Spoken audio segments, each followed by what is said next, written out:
Donc je vais vous présenter le strapping thérapeutique dans le cadre d'une entorse du médiotarse.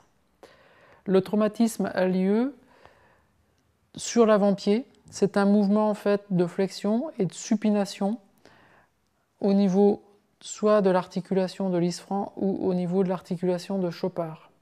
L'objectif étant donc d'empêcher en fait ce mouvement de supination, mais également d'empêcher le déroulement du pied.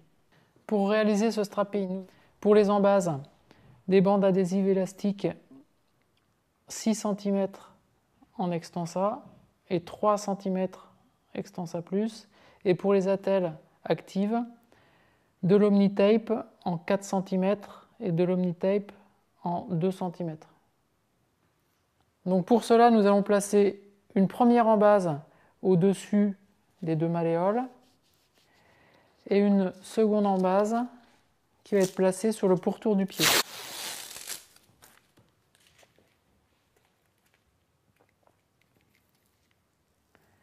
Je vous rappelle que celles-ci sont posées sans tension. Voilà. Pour rigidifier ma voûte plantaire, je vais utiliser donc une bande adhésive non élastique Omnitape de 4 cm.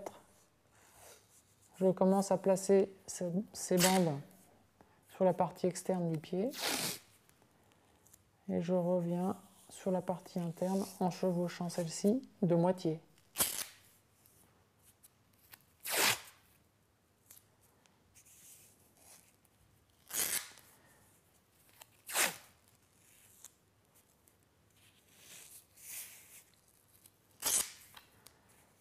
Afin de stabiliser ces bandes, je vais placer avec cette même bande Omnitape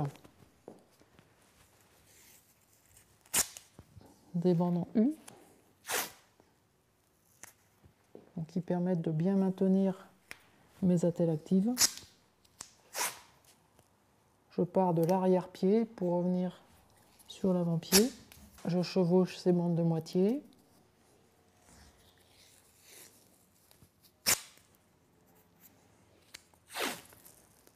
Ainsi, donc, j'aurai dans un premier temps limité le déroulement du pied. Il ne me restera plus qu'à empêcher le mouvement de supination. Avant, donc, je ferme bien mon montage et l'extrémité sera fermée avec une bande adhésive élastique cette fois, extensa 3 cm. Voilà.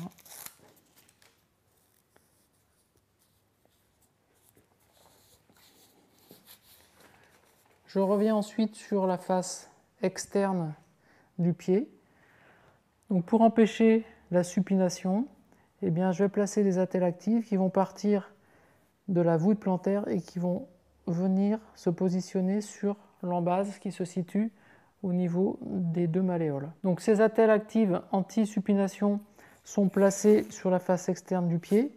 Une première qui part de la partie antérieure du pied et qui se termine sur mon embase supérieure, comme ceci.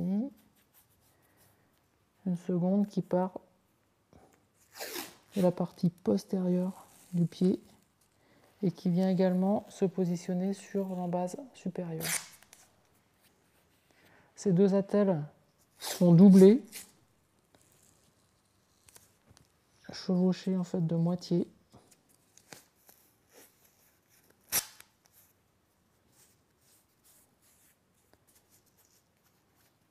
Une seconde postérieure.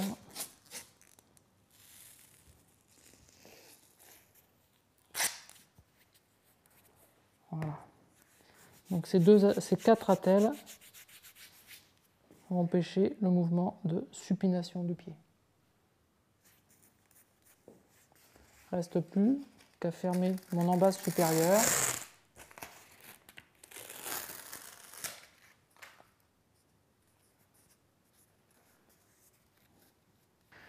Donc au final, les possibilités au niveau de la cheville ou de la tibio-tarsienne sont toujours active. On a une possibilité de varus et une possibilité de flexion plantaire. Par contre, au niveau du médiotarse, eh bien, on a limité et empêché le mouvement de supination et le mouvement de bâillement.